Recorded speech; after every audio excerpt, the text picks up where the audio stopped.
La nostra intervenció vol parlar de l'experiència que farem a Talis amb l'ajuda del Vicerrectorat de Cooperació i Internacionalització. El tema és molt exòtic, aleshores per a que vegeu l'exotisme el primer que volia fer era posar-vos un vídeo. Espera. I en un principi volíem fer un documental i n'hi ha material per a fer un documental. En realitat n'hi ha material per a fer 10 documentals, però ne farem uno de mitja horeta només. Això és el que es diu un teaser, que és com una introducció. Està en francès, no hem arribat a fer els subtítols. Bé, està en francès les intervencions de la gent de Mali. De tota manera, vos conté 4 cosetes mentre veieu les imatges, perquè a banda que és francès de Mali, igual costa un poc d'entendre.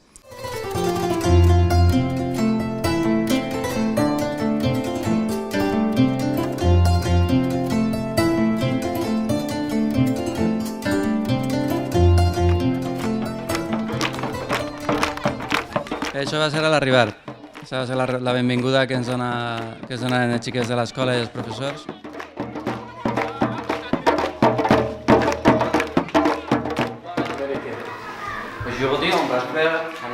Això és una aula de l'escola, crec que és la de 6è. I estàvem presentant el taller, com no teníem PowerPoint, farem les diapositives plastificades. Això són els dibuixos que feren els xiquets.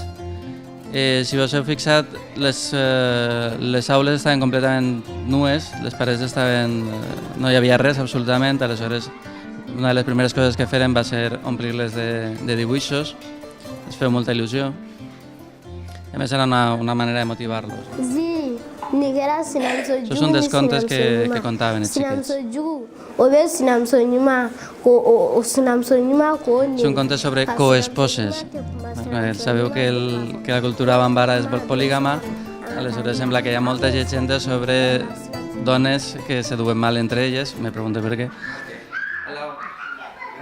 Això és el curs, els mestres, un grup de mestres, eren 6.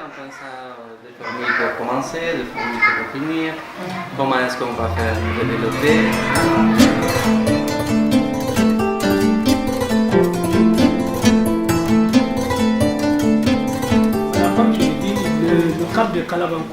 Això és una mena de Sefire de Mali, i aquest home és el director del centre, ens va explicar un poc com estava l'educació a Mali, quina era la seva tasca i els tipus de formació que feien. Era un home molt intel·ligent, havia treballat ja per a UNICEF. És molt curiós perquè me trobo de sobte parlant d'intel·ligències múltiples a Mali, quan a voltes així hi ha molta gent d'educació que no sap ni el que és, o que ho sap però ho ignora.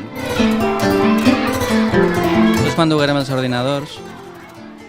Els xiquets no havien vist un ordinador en la seva vida i evidentment no l'havien utilitzat. I aquest és el mestre que havia de fer la formació, una volta jo me n'anava, una formació més específica i més centrada en el país. Qui nous dépasse. Donc la créativité, on doit encourager ça chez un enfant. I també parlava del poder de la creativitat. Sala con la pública. Les effectifs, moi comme j'ai 333. I això és una aula amb només 120 alumnes. Dont 146 filles. Bueno, ese dia havien anat només 105. Il y a des écoles publiques créées par l'État. 118 enfants pour un seul enseignant. Ça, c'est le premier cycle. Donc, les écoles de l'État, compte tenu du moyen, le manque de moyens, la formation n'est pas à la hauteur. Les professeurs sont diplômés, les professeurs ont de l'expérience, ils ont le niveau, mais ils n'ont pas de support. Parlant de la diferència de la pública i la privada, en la pública els professors han de ser diplomats, en la privada no cal. Tenen un certificat bàsic i en això ja podem fer classe. Ne bɛ ɔkɔliso min na ɔkɔliso ka di ne ye a ka di ne ye mun na parce que ne ka kalan n'i fa ma kalan n'i ba ma kalan n'i yɛrɛ ma kalan o ye fu ye ni ne tilala na ɔkɔliso la ne bɛ taa ɔkɔliso wɛrɛ la ne ye n ka kalan bɛɛ ban ne bɛ kɛ mɛtiri ye. Estos són caixes de materials que duguérem. No, comprarem allí, era molt més barat.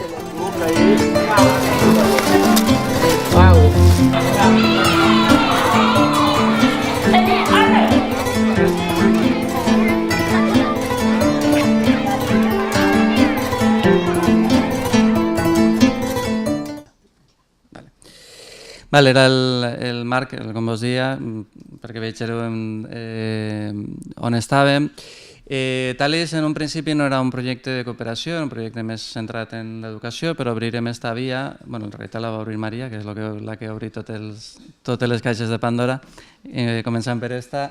Per què esta escola, per què Mali? Bueno, pues, teníem esta col·laboració prou intensa amb l'ONG Voces, i Voces treballa tant amb el Conservatori de Bamako, al qual van donar fondos, van donar també suport en formació, i la veritat és que després de la guerra aquest suport s'ha vist molt perjudicat, com podeu imaginar, però una de les coses que feien era dur mestres de d'art, música, dansa, teatre i plàstica, a una escola de primària, que era l'escola en la qual treballàrem nosaltres.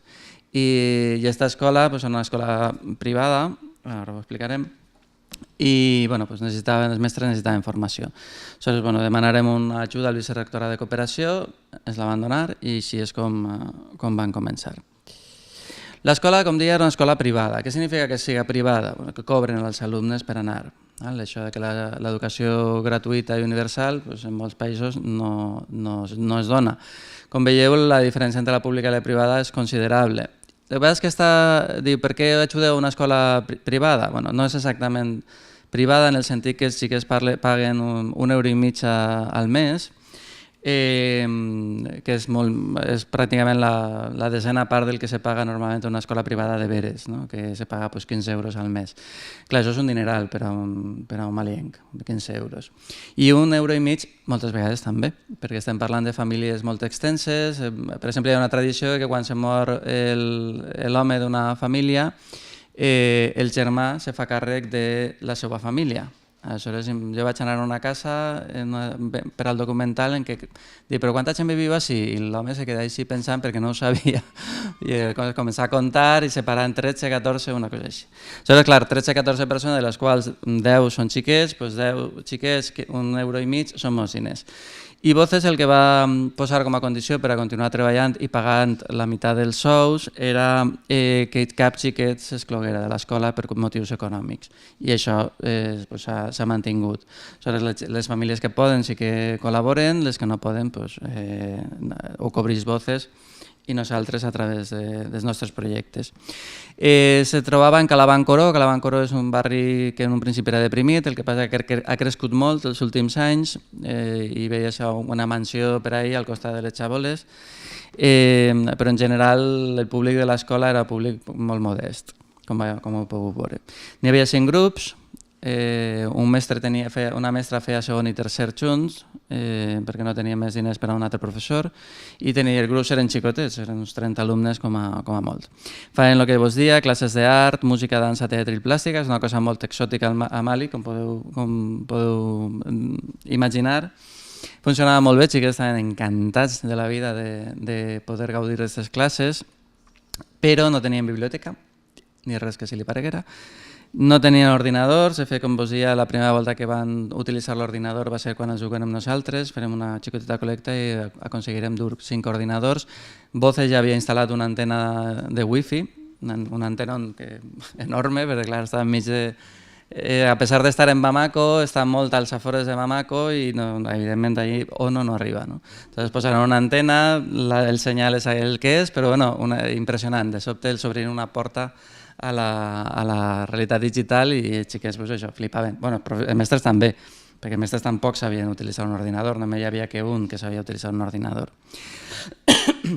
I també perquè ens interessa molt treballar en aquesta escola. Ens interessa molt treballar en escoles laiques, perquè a Mali, com en molts altres països d'influència musulmana, hi ha una forta pressió de les madrasses, que són les escoles coràniques, que són gratuïtes, aleshores moltes famílies quan no tenen diners i no volen dur-los a la pública perquè estan massificades, les duen a aquestes madrasses, però en realitat, a pesar de que teòricament haurien de complir amb el currículum, lo cert és que no es dona.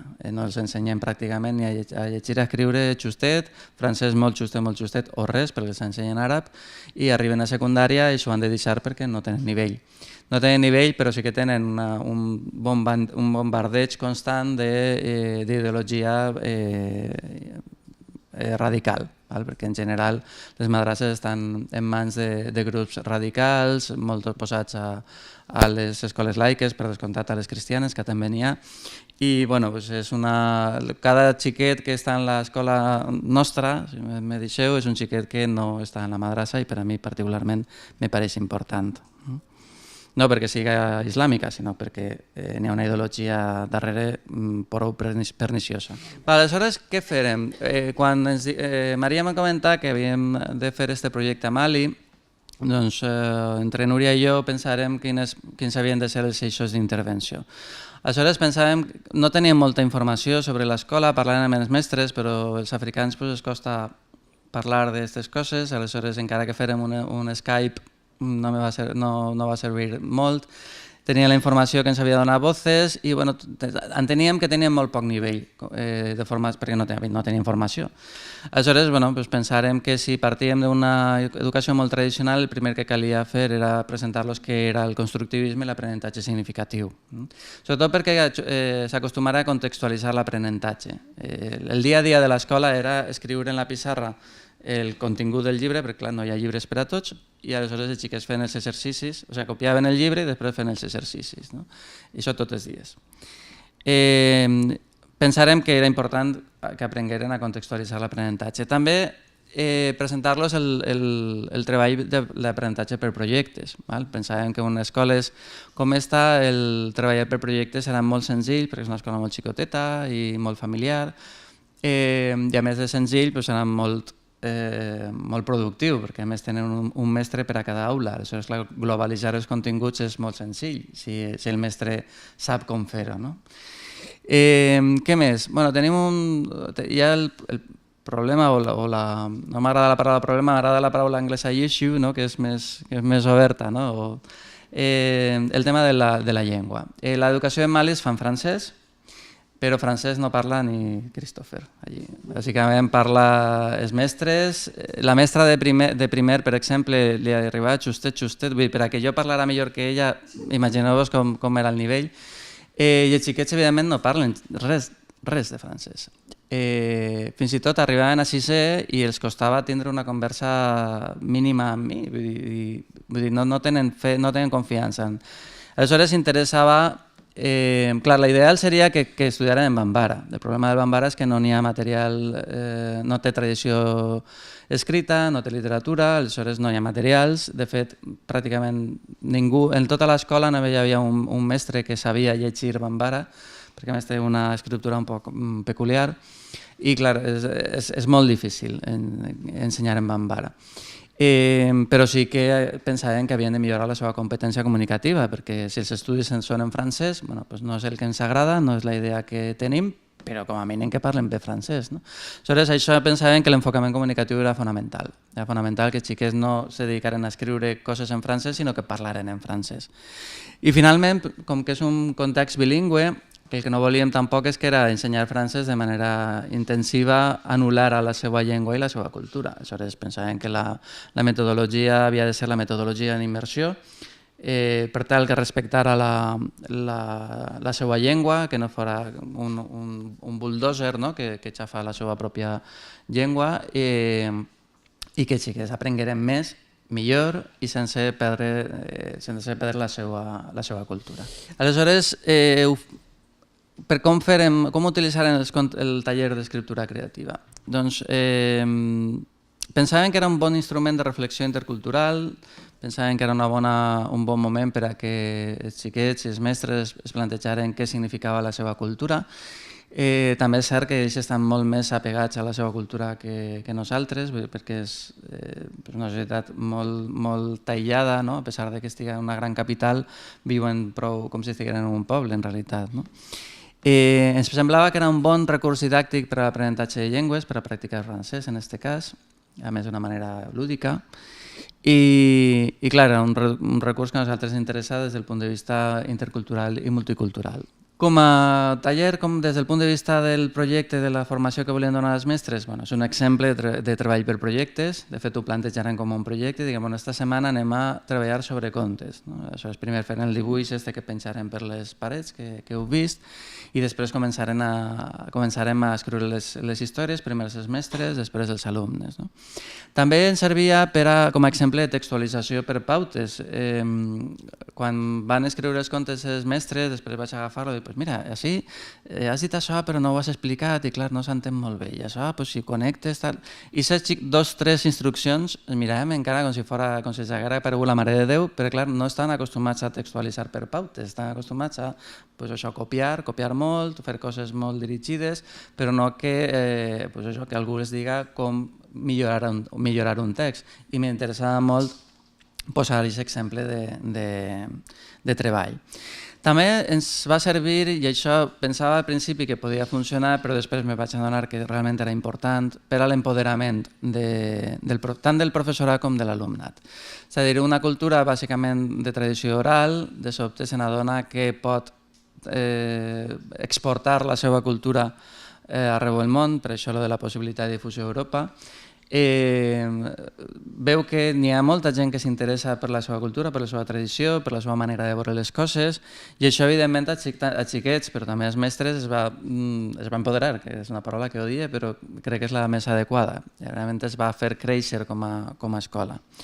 I sobretot el punt significatiu de dir no és que escrigues un conte per al friqui blanc que acaba d'arribar, és que t'ho vaig a publicar a internet i qualsevol persona del món literalment podrà llegir-lo i podrà accedir a ell. Clar, això en una escola d'aquestes característiques es va motivar moltíssim.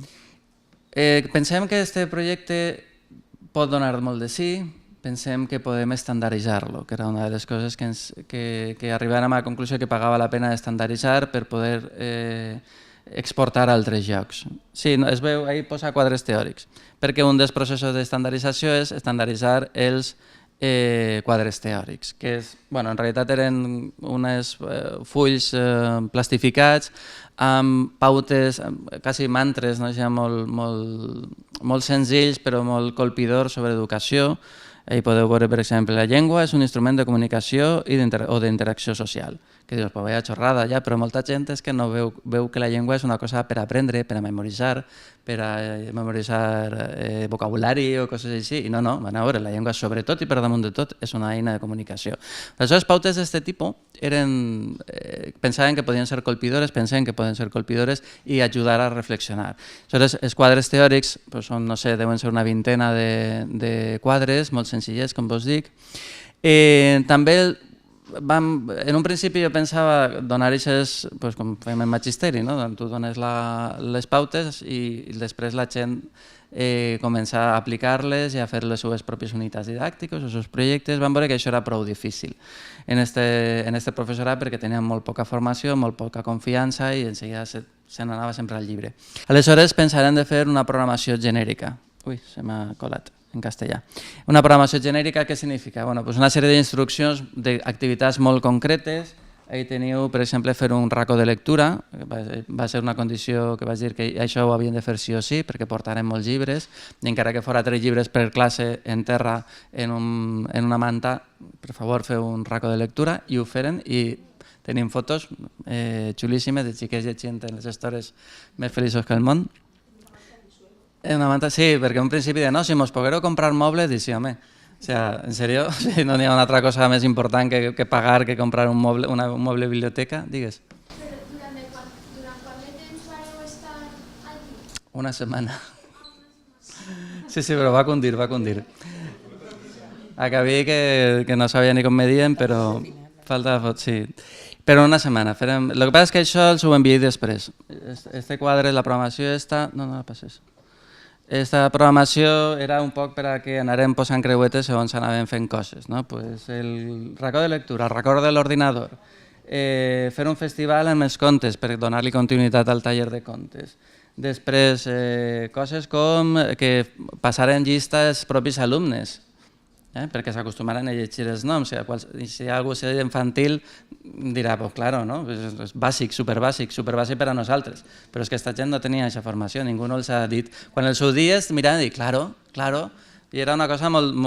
A mi m'ha donat molta il·lusió, perquè moltes vegades en magisteri estàs parlant d'aquestes coses i te miren encara de a veure què m'has a preguntar en l'examen. I allí era de, claro, si és de veres, com no ho havíem pensat abans. Per això era com tirar una boleta i això anava rodant i s'anava fent gran. Més coses per a estandarditzar, està els quadres, està la programació, les fitxes d'activitats.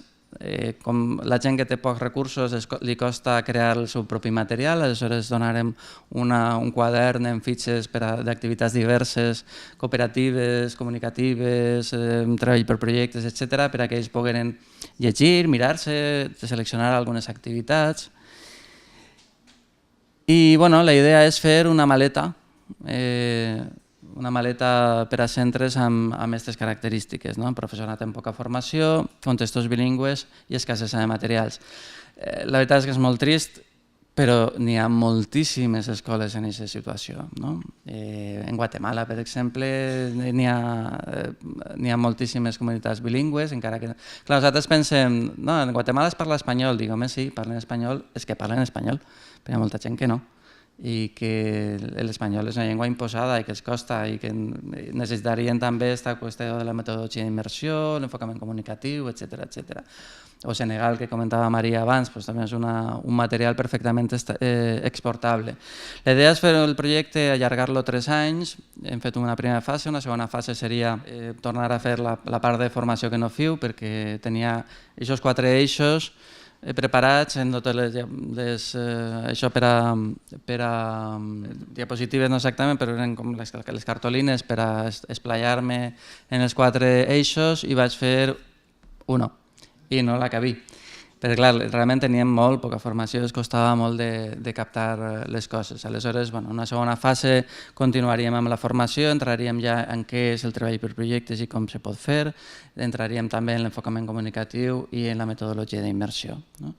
I els demanaríem que programaren un poc seguint les pautes que els donem al voltant de, com a mínim, uns 40-50% del curs.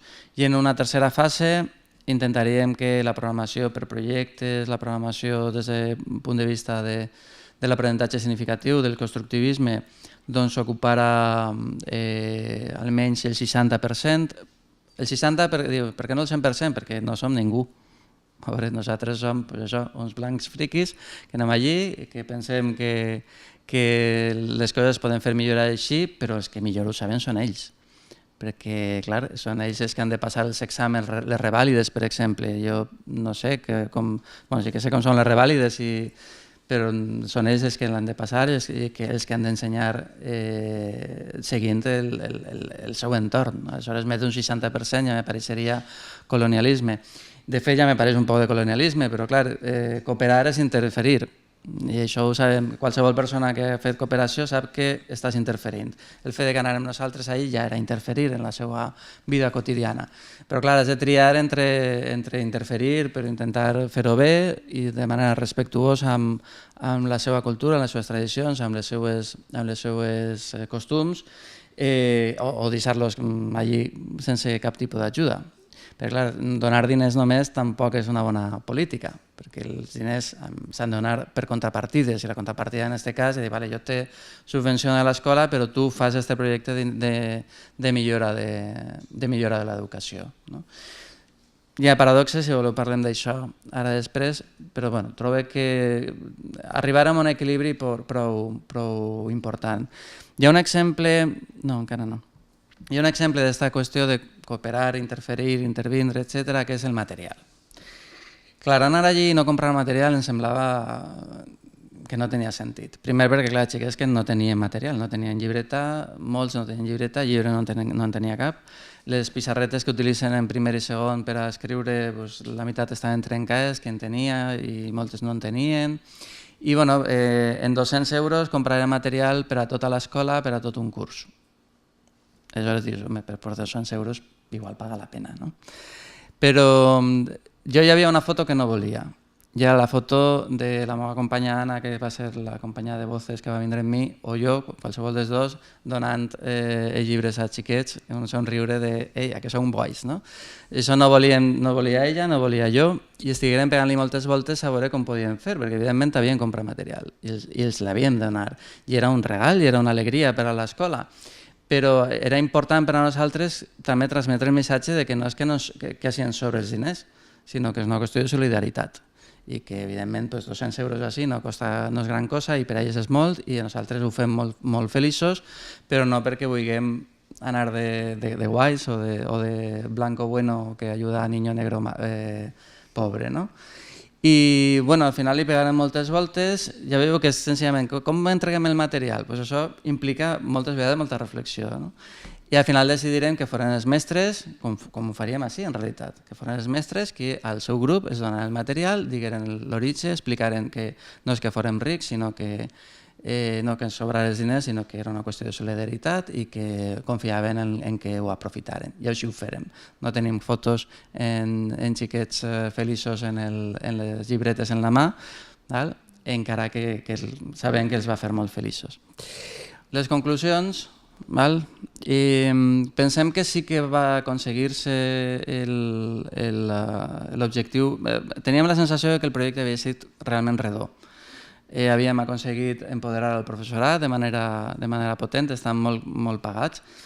Estan molt pagats i ara rep correus de tant en tant dels mestres que estan tots contents de «Ei, Xavi, salutacions, estic així» i és un poc de «Ei, que estic utilitzant internet i t'estic escrivint un correu», no? I clar, per a ells és superimportant, a més de tot l'accés a la informació, a la formació que tenen des que tenen internet allí. No només això, és que a més Marisol, que crec que parla esta vesprada, esta mañana. Parlarà al llarg del dia d'avui, parlarà Marisol, va encetar un projecte amb els seus alumnes de francès per a fer un intercanvi de cartes. Clar, quan m'ho va dir, dic, clar, és que és el més lògic del món. Els xiquets de Mali estan aprenent francès, necessiten reforçar el seu francès, els xiquets d'ací aprenen francès, necessiten reforçar el seu francès, ostres, fem un intercanvi de cartes. És un intercanvi un poc peculiar perquè són cartes a través d'internet, perquè les cartes per correu postal a saber el que podien tardar i s'estan intercanviant cartes i fa poc Marisol ens envia un arxiu d'això perquè havien fet això de WhatsApp, un intercanvi de WhatsApp també en el telèfon del director. Els xiquets d'allí flipaven, però és que és així també. Perquè clar, uno pensa en francès i enseguida pensa en la Torre Eiffel i una boina i una baguette baix del braç, però el francès se parla també en molts altres llocs, com és el cas de Mali, a més és un francès molt peculiar i que està tan viu i és tan propi d'ells com pugui ser dels francesos. És una cosa que a voltes s'oblida. Aleshores ells han començat a fer iniciatives pròpies. Fins i tot recordes estant allí, vas comentar lo de l'aprenentatge significatiu, posaven aquesta cara que fan en el vídeo de passar de tot i jo tenia la sensació que realment estaven passant de tot, però no, al revés. L'endemà mateix de fer una d'aquestes xerrades en ells, una mestra me digui mira, vine, i m'ha dut a la seva classe, tenia 2 pissarres plenes de 2 diàlegs, un de com anar al metge, al dispensari, i un altre de com anar a un bar per a fer un joc de rol en els xiquets en francès. Ho havien captat, ho havien interioritzat i començaven ja des del minut zero a posar-ho en marxa perquè semblaven activitats molt enriquidores per al seu alumnat i per a ells també, perquè suposa que també deu ser pesat estar tot el dia escrivint en la pissarra i corregint exercicis. De fet, els xiquets tenien una cal·ligrafia impressionant, escrivien molt millor que jo. A mi em feia vergonya escriure al seu costat perquè, com se passen el dia escrivint, evidentment escrivien molt bé. I després veurem també que l'expressió artística realment és un instrument educatiu de primera mà i molt potent, molt potent. Quan Voces té problemes per a finançar-se, perquè moltes vegades diu és que vull fer un festival en una escola, no sé com, i li mirem encara de sí, home, com si no hi hagués una altra cosa millor que fer. Doncs quan veus que el profil que li troben els xiquets, veus com de poderosa és l'expressió artística. En el taller ho comprovàrem, però també en com feren uns balls a l'inici i els xiquets se n'eixien, no? Era un canal d'expressió i de desfogament fortíssim. De fet, en el documental, una xiqueta que se volia vindre amb nosaltres directament i diu, ui, i la teva família també? No, la meva família que se quede. O sea, saber lo que vivia esta chiqueta en sa casa, ens digué en l'entrevista, diu, però per què t'agrada ballar? Sí, molt, m'agrada molt ballar. I per què? I diu, perquè quan balle m'oblide de tot. I clar, és una manera de fer créixer a la gent, no? I de fer-la créixer realment molt més del que a voltes podríem aconseguir ensenyant-li un projecte de com funciona un volcà, entre les coses perquè a Mali no hi ha volcans, o coses així. Aleshores pensem que és molt adequat. I hi ha una conclusió que no hi ha així, però a mi m'agrada molt comentar. Aquest és el col·legi i això soc jo. Per què posem esta diapositiva? L'hem posat ja en un parell de llocs, però és que m'agrada molt. M'agrada molt perquè aquesta és l'altra conclusió. És a dir, jo ahí desaparec. I és el que jo volia. Jo volia desaparèixer. Jo volia que fora una intervenció que fora duradora, que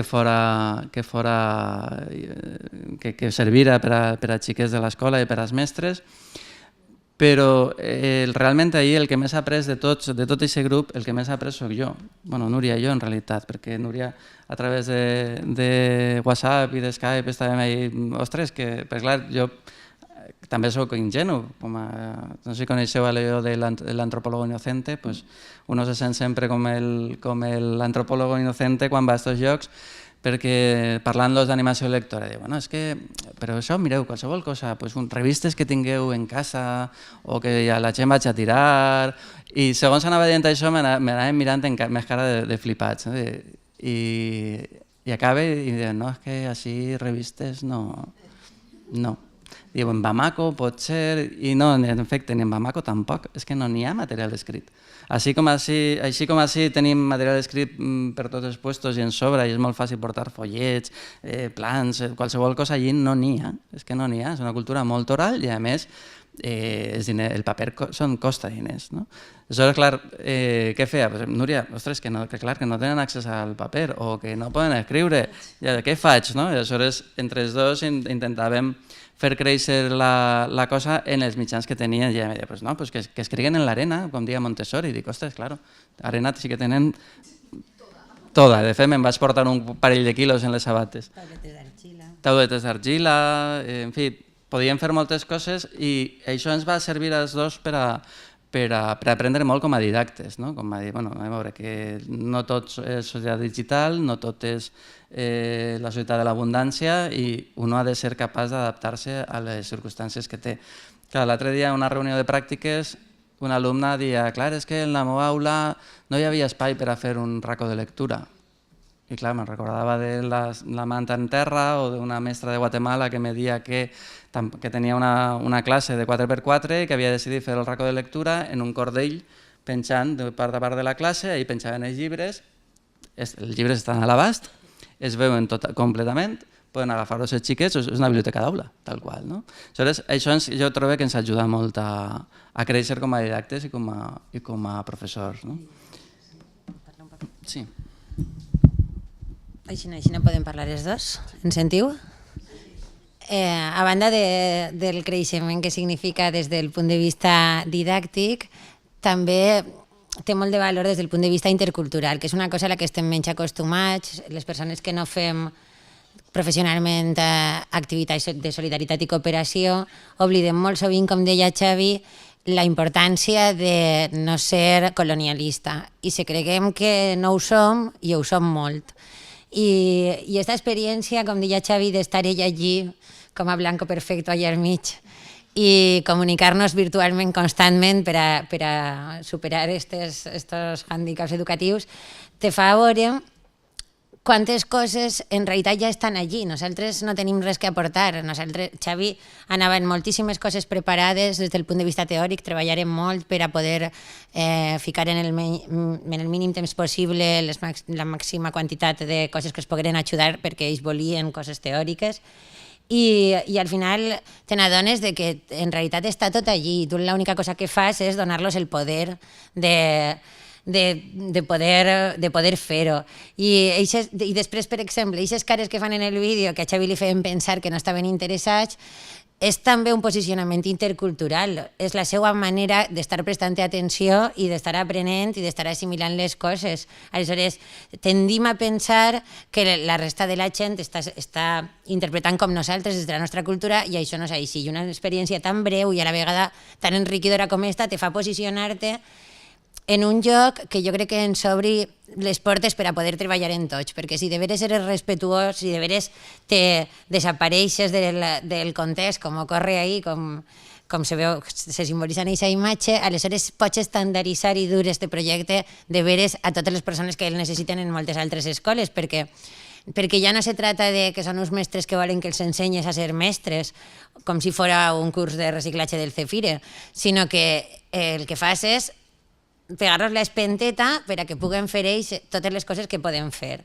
Aleshores, per exemple, un exemple com emplenar l'escola de lletra. Si no n'hi ha material escrit, aleshores tenen multitud de coses que fer. Poden fer taules d'argila, poden pintar en les parets, fer retolació per als espais de l'escola, multitud de coses poden fer. O això que fan en el taller de començar amb els dibuixos que heu vist que pengen en les parets no és ninguna tonteria, parteix d'un punt molt, molt important didàcticament, que és el poder generador de la oralitat, de la paraula generadora de Freire.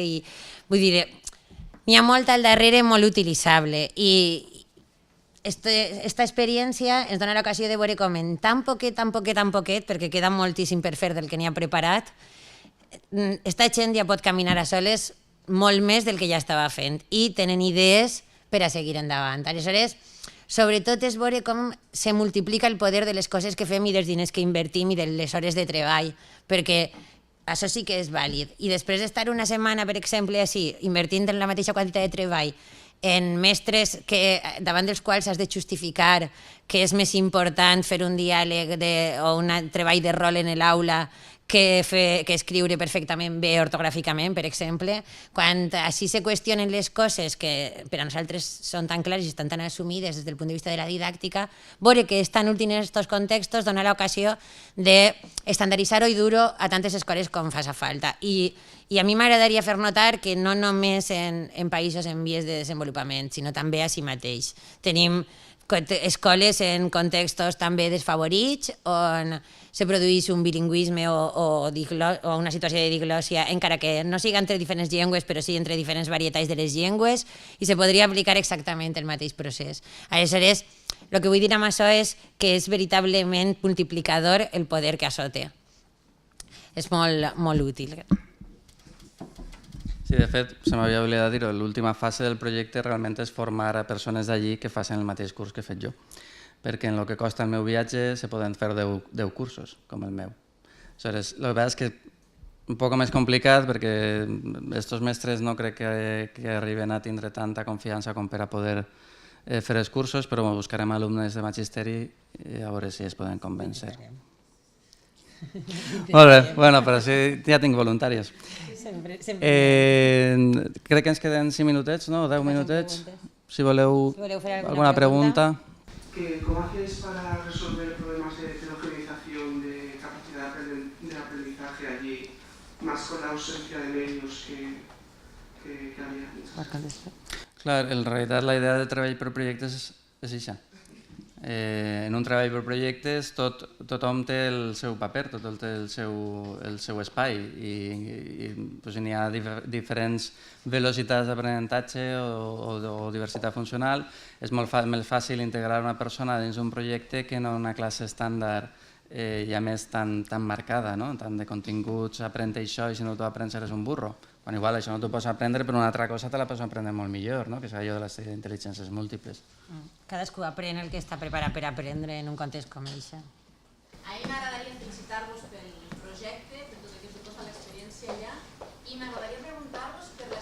d'interacció amb els mestres tan diferents com som, no? A l'hora de parlar, a l'hora d'expressar-nos, a l'hora d'intercanviar i les estratègies, la manera de fer per a que siguin ells que s'apropien de tot el que contaves i que tu te n'adones, perquè a vegades és de veres que se queden en cara de pòquer i pareix que no estan donant importància al que estàs contant i de fet no és així.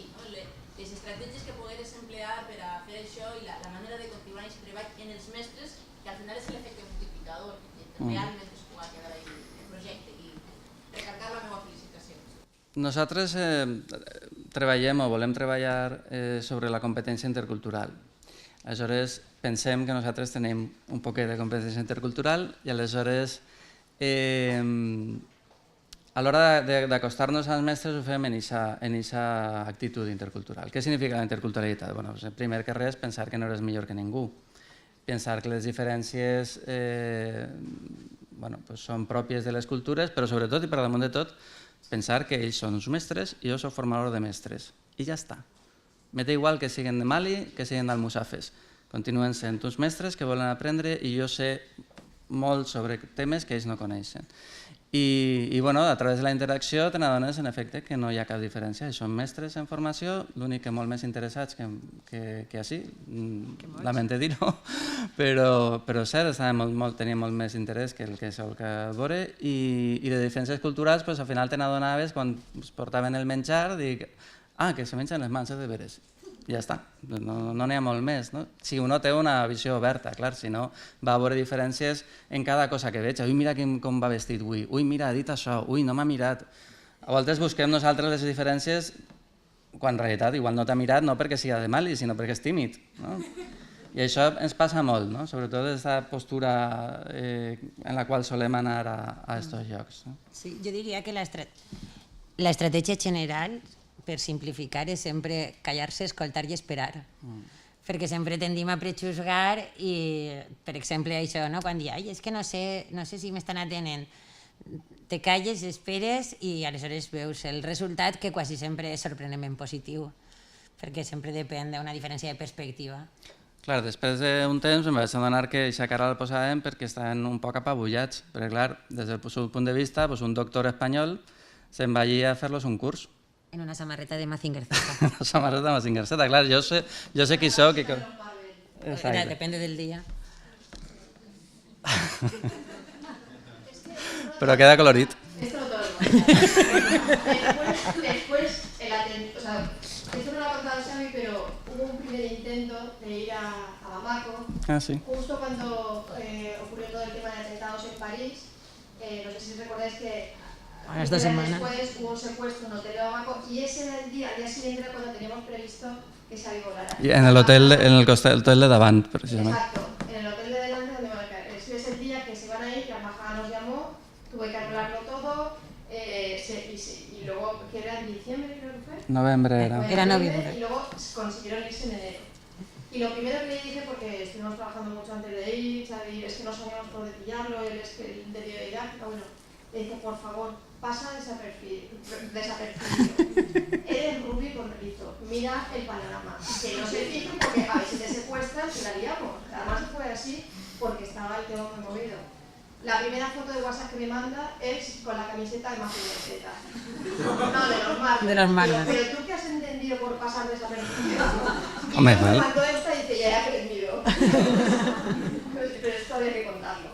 Y bueno, para acabar, sí. Queríamos enseñaros el último WhatsApp que nos ha mandado George, que es el director de la escuela, ¿no, Xavi? ¿Es el director? Allô Anna, bonsoir. Voilà, je suis avec les élèves, ils veulent t'envoyer un message. Allô, bonsoir. Bonsoir Anna. Nous les enfants du centre Ndélou, nous vous remercions beaucoup pour les livres, les ordinateurs et les petits salaires de nos maîtres. Cependant, nous sommes un peu inquiets pour le projet du second cycle. Nous voulons faire la 7e année en octobre prochain au centre Ndélou. C'est pourquoi nous voulons que vous nous aidez. Bueno, és perquè volem que els financem l'edifici de secundària. Per això diria que De hecho, estamos en ello. I estem intentant-ho, però clar, perquè veieu com està el tema. Voces no té clar encara si podrà continuar finançant l'escola. O sigui que igual ens toca finançar-la a nosaltres, que tampoc sabem com, però bueno, ja buscarem més diners on siga. Una raó més per a que us feu socis vosaltres i els vostres amics. I la vostra família i els vostres... Me encanta todo el proyecto que habéis contado, también me habéis a lo mejor metido parte del virus y tal, pero hay una parte que es la parte primera, cuando llegáis, que hacen unos dibujos y se cuenta un cuento, y esa parte primera, de llegar a un sitio, esa parte primera de empezar esa bola, ¿podéis contar un poco más? He quedado yo ahí un poco intrigada. Gracias. Desde lo que dices de cuando llegáis, es que desde el punt de vista didàctic, nosaltres pensarem molt en com començar en una cultura oral per a que foren capaços de contar les seues pròpies històries. Aleshores, va ser ahir, per això parlava abans del poder de la paraula generadora de Freire, perquè el fet de que sigui una cultura oral, pensàrem que la primera cosa que calia fer era donar-los l'ocasió de crear les històries sense lletra escrita, perquè moltes vegades pensem que crear un text significa escriure'l, i de sobre sabem ja que això no és així. I les cultures orals són una prova del mateix que ocorre amb els xiquets de 5 anys, que són capaços de crear històries però no d'escriure-les. Aleshores, el que se'ls va demanar, pensàrem que el més positiu era començar creant un personatge. El projecte dels cuentos té una sèrie de fases per a crear els contes, on se van donant unes pautes que ofereixen la possibilitat de que siguin un andamiatge per a després ahir crear el conte. Per exemple, pensa en com vas a començar, en un lloc, en un personatge. Exacte. Són tècniques d'escriptura creativa que estan... Exacte. I nosaltres l'única cosa que farem és planificar com traslladar això a l'oral, i per a fer-ho el que pensarem és demanar als xiquets que crearen el seu personatge, a ser possible de la cultura oral, però si no també el podien inventar, i aleshores a partir d'ahir i de dibuixar-lo i de parlar sobre ell és d'on partís la possibilitat de després crear una història. L'única cosa que farem va ser traslladar esta estandarització de talis de com fer els contes a l'oral.